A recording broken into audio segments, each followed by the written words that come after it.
Good afternoon, everyone. Professor Thompson here. I got an email today from a student, thank you, Mike, who had some questions about the visual aid for presentation number 1, which is due to be completed next Monday. Again, just as a quick reminder, speech number 1 on October 26th. You either need to be submitting your video. Please let me know by email if you are going to be submitting a video, or you're going to come to campus and deliver your presentation to a class of your peers from 6 p.m. to 9 p.m. in BIC 3634. If you're coming to campus, please make sure that you are prepared to be there at 6 and stay until we're done at 9. So anyway, Mike's email had to do with PowerPoint and visual aids for the first presentation. To clarify, I'm not opposed to you using PowerPoint for presentation number 1. If you use PowerPoint, make sure that it is not primarily text-based. Make sure that you are making an effort to have pictures. Make sure that you are making an effort to have any graphs or charts or diagrams that may enhance our understanding of your topic.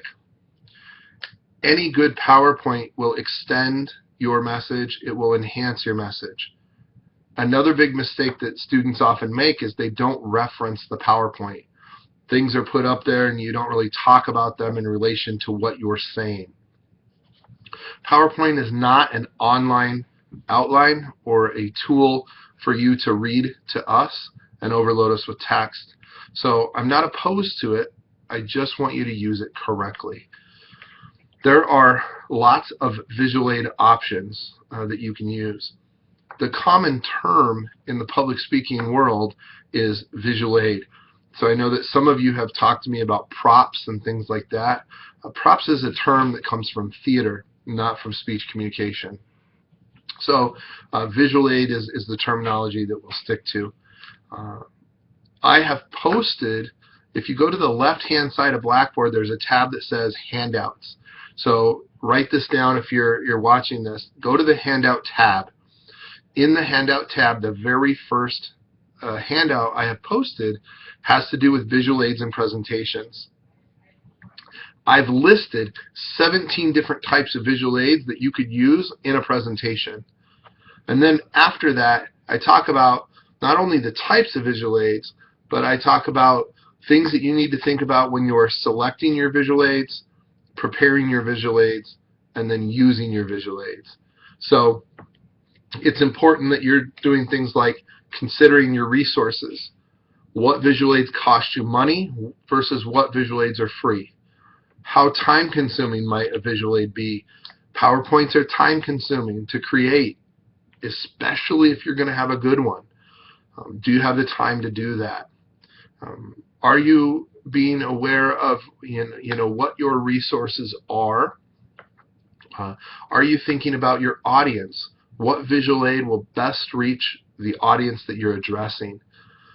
If you're going to hold something up, make sure you hold it up long enough for us all to see. Make sure that it's a relevant item for that presentation. You want to practice with your visual aid. You want to make sure that you know how you're going to use it and at what point in your presentation it makes the most sense. So connecting to that actual message. So please check out that handout with regard to your visual aid. In the classroom, there's a large whiteboard that you can use if you want the whiteboard to use as a visual aid. We have internet access. We have the computer, so you can show a video if you need to show a short video. Remember that a video would be short. Any video clip is used in a minor sense to accent the message. It could be 15 seconds, it could be 30 seconds, but the primary focus is you as a speaker. So that is definitely something for you to think about. And you have access to a document camera if you wanted to use a document camera, for those of you who have used those before, up at the Technology Center in the classroom. If you are submitting a video, you still need to have a visual aid for your presentation, even if you're doing your presentation outside of campus with the audience that you've compiled for your video submission. So please don't forget that that's still a criteria regardless of where you're giving your speech. Obviously, if you're giving your speech in a library or at a restaurant or an outdoor amphitheater, you're going to have to choose a visual aid that matches up not only with your speech but with the environment that you have, because a PowerPoint wouldn't work at an outdoor amphitheater. Okay? So keep in mind that the visual aid is also a small fraction of the overall points of the presentation, and you're going to want to write a good presentation as well. Okay, one last thing at the end of this video that I want to address also has to do with keys of your presentation. In that handout tab that's on the left-hand side, same place where the visual aid sheet is, there's a handout that says identifying the keys of your presentation. I highly recommend taking a look at that handout. So again, handout tab, and then it's going to be 3 or 4 down, but it's going to say identifying the key in your presentation.